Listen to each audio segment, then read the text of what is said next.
welcome to my channel. My name is Sean. In today's tutorial, I'm going to be showing you the process for making a embroidery applique, but a reverse applique design.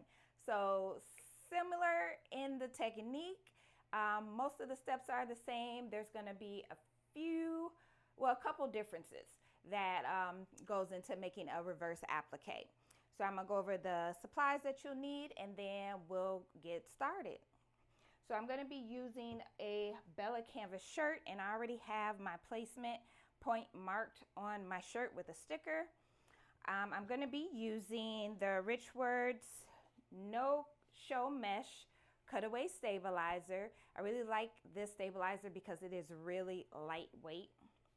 And then I'll be using this really cute multicolored cheetah print for my fabric for the applique.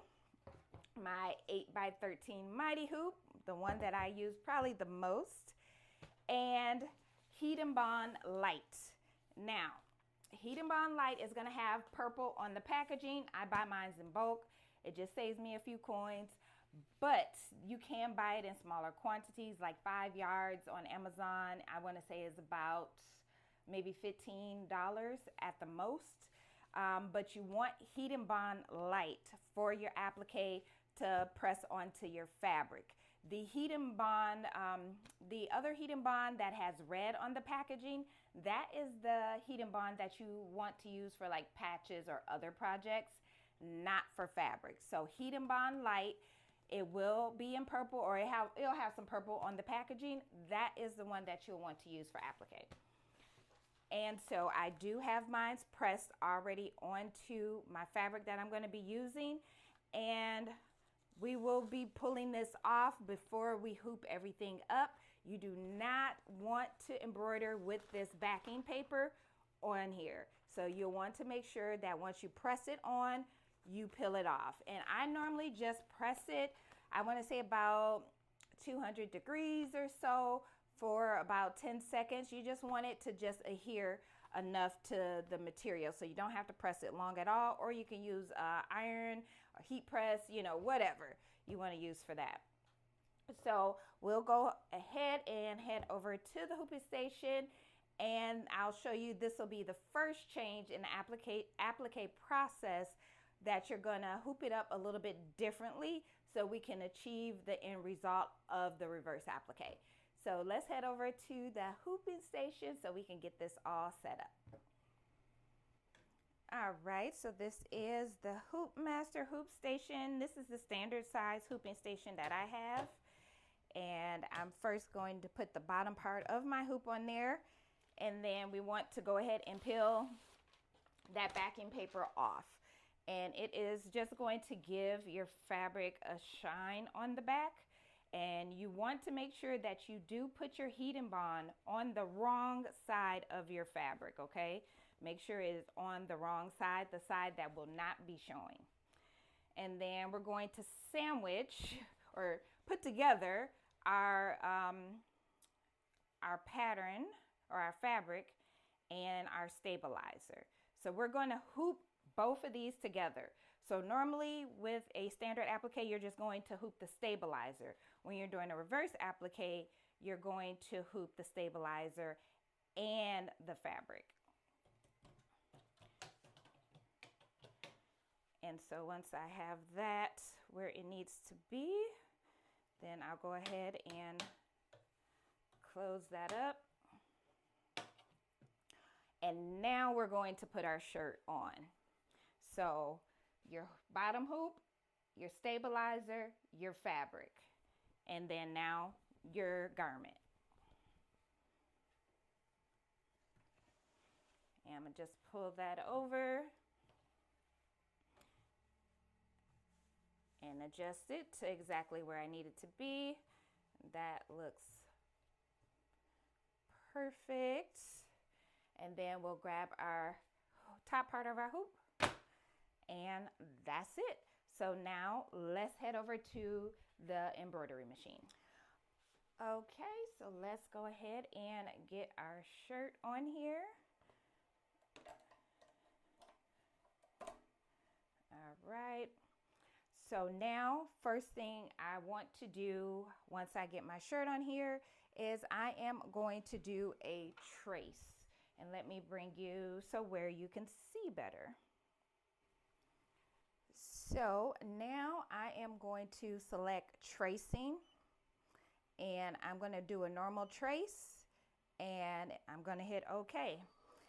And I like to let it just go around the first time, just so I can make sure that it is not going to hit the side of the hoop. And so far it looks good. I might have to go up just a little bit, so I'm going to cancel out of there.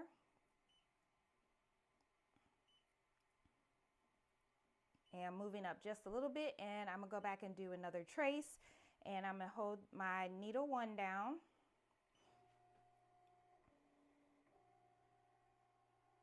And this just helps you get more accurate placing for your design. And most importantly, making sure that your design is within your hoop and that your foot is not going to hit the sides of your hoop and damage your machine. So always do a trace, regardless of if you're doing, if you have a multi-needle machine or a single needle machine, always do a trace. So I'm gonna go ahead and try to get my sticker off, peel that off. And I only peeled a piece of it off. Hold on, let me get that off. All right, got the sticker off. I ripped it, but I got 100 more, so I'm good. All right, so now we've done our trace. We are good. So I'm gonna go ahead and I'm gonna hit start. And I already have my color selected and everything. So it's going to do that initial tack down stitch, or placement stitch, I'm sorry. So we'll know exactly where we need to cut our material. So I'm gonna let this stitch out, and then I will be back to show you the next steps. Our placement stitch, I keep wanting to say tack down stitch, our placement stitch has finished. So we'll go ahead and grab it off of the machine, and this is how it's looking right now. And so you will definitely want to invest in a good pair of curved scissors, applique scissors, as well as some duckbill scissors, okay? So you definitely want to make an investment in these, especially if you're going to be doing applique. Now, I'm going to lay my shirt down flat. And for the reverse applique, we're going to be cutting the fabric away. So what I like to do is lift my shirt and make a small snip, just a really tiny snip. And then I'm going to cut up to that stitch line, okay? Do not cut through it. Otherwise, your shirt will be ruined. And I'm just going to cut around. And this makes applique so much easier because you're just cutting away that material from the actual garment, and you're not having to cut the fabric at all. And I'm just gonna go ahead and keep cutting that down, and I'll just show you a snippet, and then I'll speed past this part or come back once I finish the rest of it. So right now, as you can see, I'm just cutting away just the shirt material, exposing the fabric underneath. So get close to your stitch line without cutting your stitch line. So that's how it's going to give you that applique, or like that peekaboo effect. All right, so I'm gonna go through the motions, and I will be back shortly, and we will do the final step, and I will show you the end result. And I am almost done. Just finishing cutting out this last little piece, the Y. And this is just so much quicker. So if you've been discouraged and thought appliques were hard, this makes it a little bit simpler. Is that even a word? Easier. so you can then get more comfortable with applique. And then if you want to try it the traditional way, then go the traditional way. And I just like this way too. You could play around with that final stitch out, or that final stitch that you're gonna do.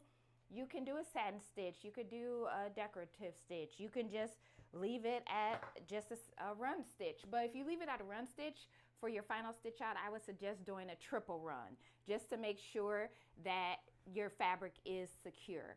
So that is how we are looking once we have everything cut out, and honestly it looks good like this. So I'm gonna go ahead and put it back on the machine and let her stitch out, and then I'll bring you over so you can see. I'm not doing a decorative stitch. I'm doing more so of like a I think it's a stem stitch that I did for the third and final stitch. But again, you can play around with it, the decorative stitches, make it really fun. And when you don't do a satin stitch for your final stitch, it actually shortens the time that is going to take to finish the shirt. So that is another reason why I like to do a decorative stitch or just a run stitch, and that way I can get done quicker. So just a thought if you were wondering, or if you were wondering, you know, if you can do any other type of stitch, you definitely can. But that placement stitch and then your tack down stitch, that's a must. In this case, the tack down or the placement stitch was just the initial stitch out with the fabric being underneath. We don't have to lay our fabric in the hoop to tack it down like we would a traditional traditional applique design. So this part here, I'm going to do another single run, and then it'll do my final stitch. So that'll be my next two steps. So let me go ahead, get this on the machine. I'll bring you over here, and then we'll get this finished up. All right, so I have the shirt hooped up and ready to go. And so again, normally with your applique, you have 3 different stitches that you do. So you have your first, which is your placement stitch. But because we're doing a reverse applique, our placement stitch kind of becomes our tack down stitch in one, our placement and tack down stitch in one. Now I am still going to do the tack down stitch, which will be the second stitch, and that's gonna secure or make it more secure. I mean, it is secure now, but I want to make sure that it's secure. So I'm still going to run that second stitch, which will be the tack down stitch, and then we'll go on to the third stitch. So I'm going to go ahead and hit start and let it do its thing. So now our second stitch has finished. Now, at this point, you can honestly be done. If you like the way your stitching is, you're good to go because it is secure. Now, I would suggest if you're just going to do 2 steps instead of 3 of the applique, that you would first do that first stitch, and then for this second stitch, I would do a triple run. That way it's going to secure everything in, and you won't have to worry about anything coming undone in the wash or anything like that. So always, if you're only going to do 2 steps of the 3, then at this step, make sure that if you digitize your own designs, or tell your digitizer that you're only going to do 2 of the steps and you want your second step to be a triple run. So make sure you tell that to your digitizer, or do a triple run if you're digitizing your own designs. So now I'm gonna go ahead and let it finish out. So we're at 3,380 stitches, and this total design is 5,900 stitches. So we are almost there. So I'm gonna go ahead and hit start and let it finish out that last stitch, and then I will meet you back at the table. All right, our design is finished stitching, so let's get it off our machine so we can get it cleaned up. Oh, it's so cute, and that is how it's looking. And this fabric print went perfect, goes perfect with this shirt. I'm loving how this is looking. So I'm gonna go ahead and remove my 8x13 mighty hoop, and I will have a free shipping code in the description box for you if you are interested in getting Mighty Hoops. If you have a multi-needle embroidery machine, I highly recommend them. And let me also grab my lint roller. And I'm just going to go ahead and lint roll the front and then go ahead and clean the inside up now. All right, and so this is how your shirt is going to look on the inside. You're going to have that fabric and your stabilizer. So once I go ahead and get this cleaned up and then cut everything down, I am also going to do a quick press for about 15 seconds. I'll do it at about 300 degrees or so. And that is just to seal that heat and bond to the stabilizer. So first I'm gonna use my lighter, or you can use some snips so you can get any threads and get that all cleaned up. And got a couple more here. Okay, maybe I need to get another lighter. Yep. All right, on to the next. Let's hope this works. Okay. And again, you don't have to use a lighter. You can use just some scissors, some snips, or whatever to get all of that. And then I'm going to go ahead and cut this fabric away.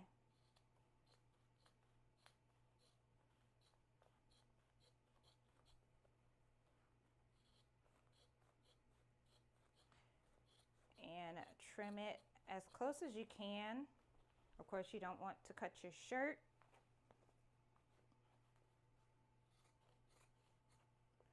And I actually need to get these scissors sharpened because they're seeming a little bit dull.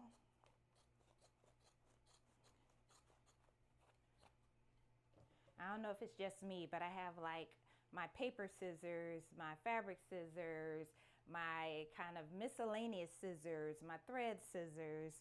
So yeah. And these are kind of like my everything scissors. That's probably why they're dull.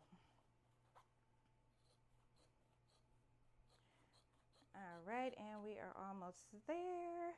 And that looks good. I'm just kind of gonna trim down these corners a little bit.